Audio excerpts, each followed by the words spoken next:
Saudara, Malaysia terus mengalami lonjakan kasus COVID-19. Dalam sepekan terakhir, lebih dari 6.000 kasus positif dan 61 kematian menjadi rekor penularan di Malaysia sejak pandemi berlangsung tahun lalu.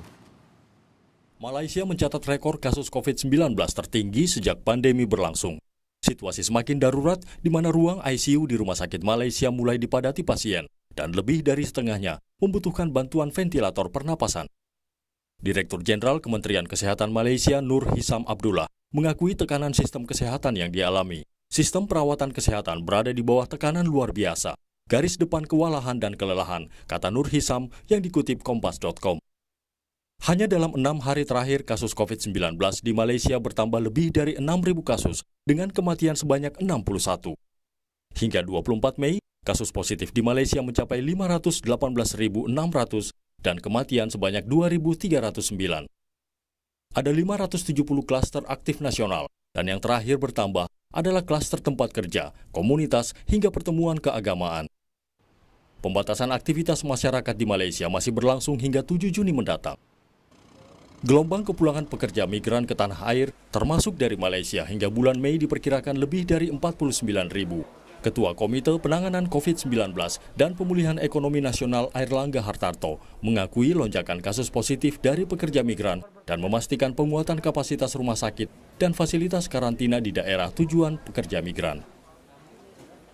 Terkait dengan pekerja migran, dapat disampaikan bahwa periode Maret, April, Mei itu diprediksi mencapai 49.682 orang. Hasil positif yang cukup tinggi ini diantisipasi di daerah yang memang masuk untuk PMI dan kemarin dengan Pak Gubernur dibahas di daerah-daerah Sumatera termasuk dengan Riau, Kepri, Kaltara, Kalbar terkait dengan kebutuhan tempat karantina bagi PMI dan diantisipasi yang dilakukan. Sebelumnya pemerintah juga mencatat kenaikan kasus yang tinggi di sejumlah provinsi di Sumatera dan Kalimantan, pintu kedatangan pekerja migran. Meski aturan karantina dan tes diterapkan secara ketat, pemerintah juga harus memastikan penggunaan surat negatif COVID-19 palsu tidak terjadi. Tim Liputan, Kompas TV. Saudara, bagaimana kondisi terakhir penanggulangan kasus positif dengan kematian corona di Malaysia dan bagaimana nasib warga Indonesia yang berada di sana? Kita bahas bersama Hermono, Duta Besar Republik Indonesia di Malaysia. Pak Dubes, Pak Hermono, selamat malam, sehat selalu? Selamat malam, Pak Herman. Iya. Alhamdulillah, sehat. Sehat selalu, Pak. Saya ingat 2 pekan lalu, kalau tidak salah, saya sempat berbincang dengan Bapak ketika angka COVID di Malaysia tinggi. Dan hari ini semakin tinggi, betul demikian? Betul, bahkan hari ini mencapai rekor tertinggi dalam sejarah COVID di Malaysia, yaitu 7.289. Per hari. Ini angka yang tidak pernah tercapai sebelumnya. Luar biasa. Per hari 700 ribu ini total semua, Pak ya? Enggak, hari ini itu 7.289 untuk hari ini. Baik. Kita perbandingkan dengan Indonesia hari ini 5.000, tapi penduduknya kan jauh berbeda antara Indonesia dengan Malaysia. Itu ya. Jadi proporsinya lebih tinggi Malaysia. Betul. Apa yang terjadi di sana, Pak Dubes? Ya, memang sejak seminggu terakhir itu kan ada lonjakan penambahan kasus ya, dan Malaysia juga sudah memberlakukan pengetatan pembatasan pergerakan ya, atau MCO yang diperketat. Tetapi sejak tanggal 22 kemarin itu kan angkanya tetap melonjak ya, jadi ini memang cukup mengkhawatirkan.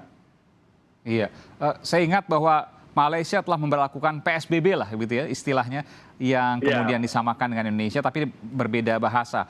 Meskipun ada pelarangan, tapi tetap ada aktivitas mobilitas yang kemudian tetap diperbolehkan. Itu resep itu tidak berhasil untuk menekan angka COVID, Pak Dubes?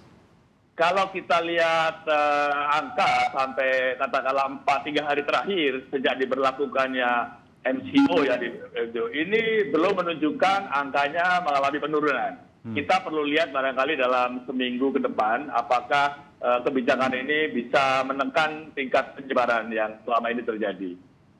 Apa yang menyebabkan angka tinggi tidak terkendali? Pertama, kita tahu di Malaysia pun ada Hari Raya Fitri, Iya. ada Ramadan ya, dan memang angka tertinggi itu dari community ya, dari aktivitas masyarakat, termasuk bazar Ramadan, aktivitas keagamaan, dan juga sekolah juga menjadi klaster ya. Jadi sekarang memang klasternya semakin menyebar ya, semakin banyak klaster. Saya melihat ini Pak ada visual yang kami tayangkan, ini bazar Ramadan. Jadi selama Ramadan tetap ada bazar, berkumpul dan lain sebagainya di luar begitu? Ya, pada saat sebelum di tanggal 22 itu memang dibolehkan bazar Ramadan. Tetapi karena angkanya cenderung meningkat, lalu pemerintah memutuskan untuk melarang bazar Ramadan. Nah, sekarang kegiatan-kegiatan ekonomi pun semakin dibatasi. Misalkan warung-warung atau toko itu hanya boleh buka jam 8 pagi sampai jam 8 malam saja. Jadi semua jam 8 malam semua aktivitas ekonomi sudah harus ditutup. Jadi ada pengetatan. Iya, iya, mirip seperti Indonesia beberapa waktu lalu ya. Ini tentu memunculkan kekhawatiran akan pekerja migran Indonesia, warga Indonesia yang ada di sana, yang kemudian juga bolak-balik ke Indonesia. Bagaimana kemudian pengawasan terkait dengan hal ini? Karena kita bicara soal sudah selesai Idul Fitri, biasanya kemarin mereka datang, lalu kemarin sekarang mereka kembali ke sana lagi, dan ada pula yang kemudian dari Malaysia datang ke Indonesia.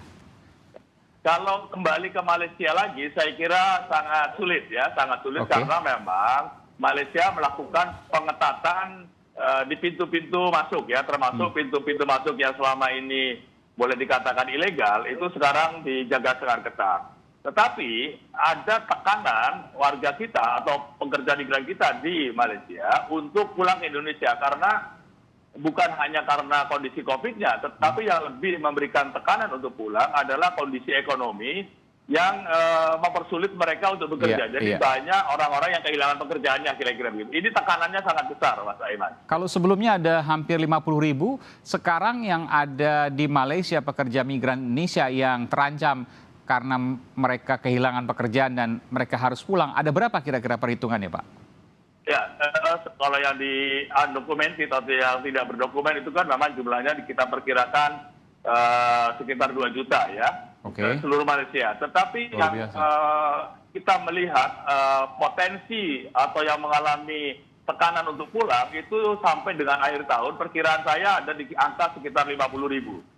Jadi yang saya kira perlu kita siapkan bagaimana mereka bisa pulang dengan tetap mematuhi protokol kesehatan ya. Ini yang saya kira perlu diantisipasi ya. Meskipun ada surat bebas COVID, ada surat dalam artian memang mereka sudah melakukan tes dan tidak terkait dengan tidak terjangkit virus COVID, tapi kita punya juga pengalaman seperti di Batam misalnya, ada surat negatif COVID tapi palsu. Bagaimana kemudian ini terjadi di Malaysia yang kemudian dikeluarkan oleh, saya tidak tahu apakah dari Vaskes di sana atau dari otoritas di sana. Bagaimana mungkin Pak Dubes bisa menjelaskan?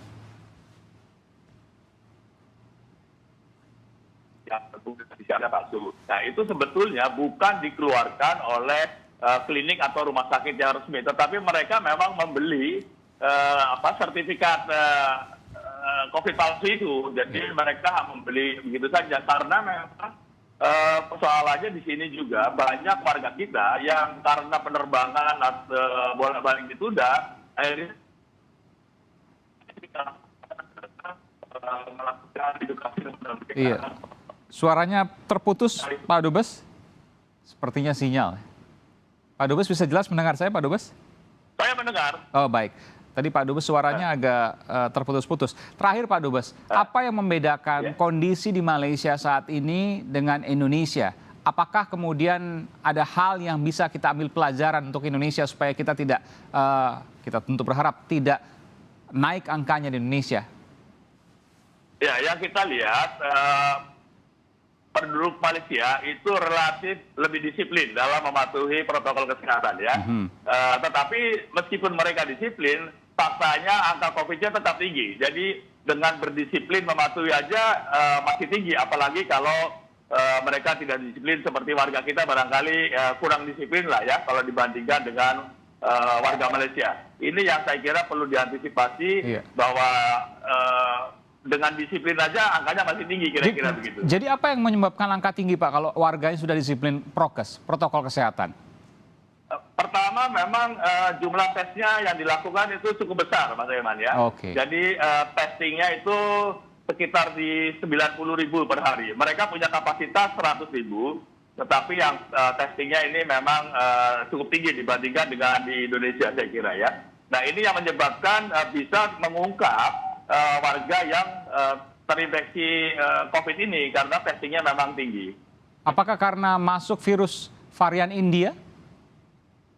Itu pun sudah dideteksi masuk ke Malaysia ya. Tidak hanya virus varian India, tetapi ada virus varian Afrika Selatan dan Nigeria juga masuk. Yang Inggris sudah masuk lebih awal ya. Jadi ini juga yang menyebabkan pemerintah Malaysia sangat ketat untuk melakukan pembatasan karena memang faktanya sudah ditemukan varian India di Malaysia. Ya, tentu masih dalam proses penyelidikan di otoritas Malaysia terkait dengan protokol kesehatan yang disiplin oleh warganya, namun angkanya tetap tinggi. Bagaimana kemudian ini ada, ini tentu menjadi cermatan yang menarik. Terima kasih Pak Hermono, Duta Besar Republik Indonesia untuk Malaysia di Kuala Lumpur, Malaysia. Terima kasih, sehat selalu Pak Dubes. Terima kasih Mas Aiman, semoga sehat juga kita semua. Amin, terima kasih.